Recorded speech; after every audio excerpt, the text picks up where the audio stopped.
Chers amis, bonjour. Nous sommes le dimanche 13 octobre 2024. Il est presque 9 heures quelques news de l'Arménie, de l'Artsakh et de la diaspora arménienne. On commence par une nouvelle archéologique.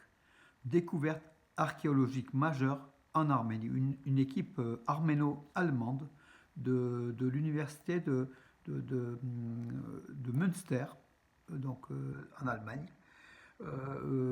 qui était sur le site archéologique, dans la région d'Ararat, sur l'ancienne, l'ancienne capitale de l'Arménie antique, hein, Ardashad, a effectué une découverte majeure avec une église, la plus ancienne église arménienne d'Arménie en fait, hein, qui date du début du IVe siècle, sans doute avant Etchmiadzin, Saint Etchmiadzin, ou alors en même temps, puisqu'en fait, selon la légende arménienne, enfin la tradition arménienne, Subtrikol Savoric a construit donc sur les lieux mêmes où Dieu est descendu en fait, hein, Saint Etchmiadzin, la première église arménienne. Mais a priori, scientifiquement, cette église est la première église en Arménie découverte par cette équipe d'archéologues arméno-allemands. Voilà, un dossier a été, communiqué par l'université de cette section archéologique de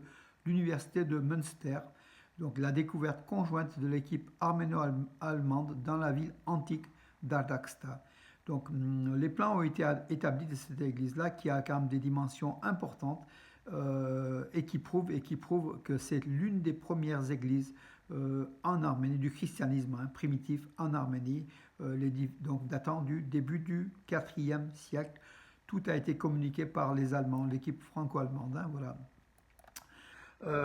Donc à voir, donc encore une fois un site archéologique en Arménie, qui va nous inciter à visiter davantage l'Arménie et les sites archéologiques, ce patrimoine culturel, architectural, historique majeur, pas loin du mont Ararat en fait, hein, depuis ce site archéologique, le mont Ararat est visible, hein, c'est pratiquement près de la frontière arméno-turque. Voilà donc une belle découverte archéologique en Arménie, il y en aura d'autres. Hein. Ce soir, quatrième journée de la Ligue des Nations, l'Arménie reçoit la Macédoine du Nord. Elle doit gagner puisqu'elle a 3 points de retard sur le leader qui est la Macédoine du Nord, au stade républicain d'Erevan. Ce soir, à 18 h, on attend une victoire de l'Arménie qui pourrait revenir à hauteur de la Macédoine du Nord. Voilà, pour être le leader de ce groupe, hein, de la Ligue des Nations, groupe C, Ligue C, groupe 4. Donc ce soir, à 18 h. Par contre, pour tous les fans de l'équipe nationale d'Arménie, la télévision publique d'Arménie ne diffusera pas en direct ce match, du moins aux Arméniens de la diaspora, comme d'habitude. Hein, mes amis, on est privé de match, alors qu'on est supporters de l'équipe d'Arménie. Voilà aussi la situation aujourd'hui en Arménie, mes amis. Donc c'est la chaîne de télévision publique d'Arménie, ni Arménia TV, ne publieront, ne diffuseront en direct ce match, qu'on est obligé de chercher sur le web des sites pour essayer de voir ce match. Aujourd'hui, Yerevan fête ses 2806 ans, donc avec une grande manifestation à partir de 18 h sur la place de la République à Yerevan. Hier, un millier de jeunes des lycées et des écoles d'Arménie ont réalisé un flash mob près de la statue la place de la Victoire en fait, hein, près de la statue de Mayra Estan sur les hauteurs de Yerevan, un flash mob rappelant avec le chiffre 2806, donc formé par les élèves. Et puis le tricolore arménien, c'est la date de la capitale de l'Arménie, de naissance de la capitale de l'Arménie, l'une des plus anciennes capitales de la Terre. La mission d'observation de l'Union européenne en Arménie, fortement critiquée par Bakou, a fait un communiqué en affirmant qu'elle est prête aussi à coopérer avec l'Azerbaïdjan. L'Azerbaïdjan qui demande le départ de ces observateurs de l'Union européenne en Arménie. Elle s'occupe de l'Arménie et l'Azerbaïdjan, hein, désormais. L'UE répond qu'elle peut faire la même chose en Azerbaïdjan, une main tendue. Il y a peu de chances que Bakou, aux ordres de Moscou, puisse accepter cette proposition. Le Premier ministre arménien Nikol Pachinian s'est rendu à l'aéroport de Zvartnots à Yerevan pour prendre connaissance avec les forces arméniennes de garde-frontière.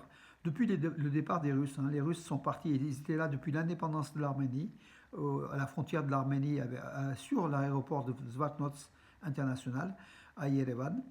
Nicole Pachinian a été donc vérifié si tout fonctionnait bien et tout fonctionne à merveille. Les gardes frontières de la NSS d'Arménie ont pris la relève des Russes et elles effectuent leur travail de façon, de très très belle façon, hein, exemplaire. Voilà mes amis. L'Arménie a reçu le feu vert des États membres de l'Union européenne pour 30 millions d'euros supplémentaires qui seront alloués par le Fonds pour la paix de l'Union européenne. C'est ce qu'a déclaré donc l'ambassadeur de l'Union européenne en Arménie, donc Vassilis.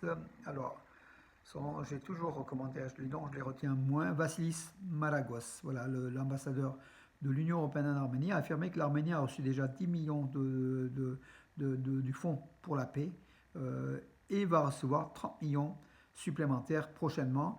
Ça fera partie des 270 millions d'euros promis par l'Union européenne lors de la réunion avec Nicole Pachinian. Donc ça a été à Bruxelles le 5 avril dernier avec Ursula von der Leyen et Anthony Blinken, le secrétaire d'État américain. Voilà l'aide à l'Arménie, alors qu'il y a des milliards qui sont alloués comment dirais-je, c'est quelques dizaines de millions, ou voire centaines de millions à l'Arménie, et des milliards à la Turquie qui profite, elle, pour financer ces réseaux de loups gris ou d'autres associations ultranationalistes à travers ces fonds reçus par l'Europe. Voilà aussi l'anomalie de l'Europe, une nouvelle fois, qui achète du gaz russe à travers l'Azerbaïdjan. L'Azerbaïdjan qui, grâce à ça, finance aussi son armée, voilà, ses armes utilisées contre l'Arménie. C'est tout le paradoxe de l'Union européenne.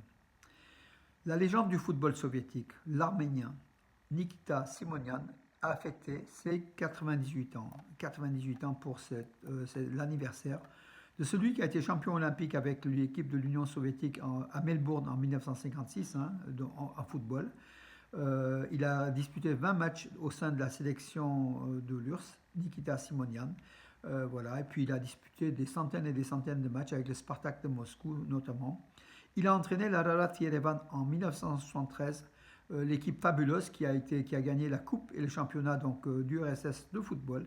C'est grâce aussi avec comme entraîneur Nikita Simonian de cette fabuleuse équipe d'Ararat 73. Il a aussi fait les heures, bien sûr, les pages d'or du Spartak de Moscou. Voilà, et je crois qu'il est vice-président aussi de la Fédération de football de Russie, Nikita Simonian, qui vient régulièrement en Arménie, qui a des liens étroits avec l'Arménie. D'ailleurs, la Fédération arménienne de football a salué cet anniversaire, 98 ans pour Nikita, justement l'un des meilleurs footballeurs de tous les temps, et qui est très connu dans le périmètre ex-soviétique et même ailleurs. Voilà. En Arménie, les Arméniens s'entraînent, les civils s'entraînent sur des cibles à tirer en fait, aux armes, donc Kalachnikov ou des fusils plus précis de tir, voilà, pour défendre, pour bien sûr se défouler et défendre aussi la patrie contre une agression possible de l'Azerbaïdjan. Donc en fait, les réservistes en Arménie sont au nombre de 300 000. Alors, l'enquête sur les raisons de la défaite de la guerre de 44 jours en Artsakh est en phase finale. Il y a plus de 400 actes d'accusation, affirme Algishti Kiaramian, qui est chargé de l'instruction de ce dossier, gros dossier, donc en fait avec des accusations sur des dysfonctionnements de l'armée arménienne, et puis des défections de l'armée arménienne, des trahisons aussi, et puis justement des personnes qui étaient à leur poste qui n'ont pas obéi ou qui n'ont pas fait le travail, leur obligation, et qui a fourni, enfin qui a contribué à la défaite. De toute façon, l'Azerbaïdjan a été soutenu par la Turquie, le Pakistan et de nombreux pays, et que les Arméniens étaient seuls au monde, et n'étaient même pas aidés par les Russes ni par les Iraniens, seuls au monde, et ils ont perdu la guerre de 44 jours, avec bien sûr un bilan terrible, hein, avec la perte de l'Artsakh à terme, et puis des milliers de morts, de jeunes soldats arméniens. Voilà, gloire à eux, mes amis, ils sont morts pour la patrie, peut-être pour une terre qu'on a perdue, mais en tout cas, ils sont morts pour la défense de la patrie, avec l'esprit de vaincre l'ennemi qui attaquait les terres arméniennes. Et bravo pour eux, on pense tous les jours à ces soldats sacrifiés, morts pour la patrie. Oui, alors il déchante un petit peu quand même, hein. Donc Ruben Rubinian, c'est celui, donc le vice-président du Parlement, je crois, il est chargé, donc député, chargé des relations, la régulation des relations entre Yerevan et Ankara. Il a fait plusieurs pourparlers avec les Turcs, hein, voilà. Ruben Rubinian est un peu dépité. Il affirme qu'en Turquie, il n'y a pas de décision politique concernant la normalisation des relations avec l'Arménie. Ben voilà, donc le gouvernement Pachinian constate malgré tout après des années d'efforts, après tant de mains tendues du côté de la Turquie, comment dirais-je, les négociations aboutissent pas à grand-chose, c'est-à-dire qu'ils ferment le logement, ils ferment l'issue des négociations. Donc Nicole Pachinian, une nouvelle fois député hier, donc lors d'un grand rassemblement de son parti, il a affirmé que Bakou souhaite que les routes arméniennes soient utilisables, mais en même temps, l'Arménie reste sous blocus. Voilà donc une note réaliste. Nicole Pachinian se rend compte que l'Arménie est bernée, que l'Azerbaïdjan ne veut pas signer le traité de paix et qu'ils maintiennent toujours au corridor de Zangezur avec le contrôle de l'Azerbaïdjan sur le territoire de l'Arménie, ces routes donc traversant l'Arménie sous contrôle azéri. Or, l'Arménie veut une totale indépendance sur son territoire légitime. C'est ce qu'a affirmé Nicole Pachinian. Et Bakou ne voit pas du tout de cette vision-là. Voilà. Et le gouvernement Pachinian constate un petit peu donc la mauvaise foi d'Aliyev. Nous, on sentait déjà la perche qui était tendue dès le départ, mais voilà, donc c'est un constat aujourd'hui par Nicole Pachinian et son équipe, Ruben Rubinian par exemple aussi avec les relations avec la Turquie. On est retourné pratiquement au point zéro, en espérant une avancée, mais bon, on perd du temps, j'ai l'impression, et heureusement que l'Arménie s'arme, c'est la seule voie de la paix. L'armement de l'Arménie est la seule issue de la pérennisation de l'Arménie, de la voie de la paix, de la sécurité de ces 3 millions de citoyens.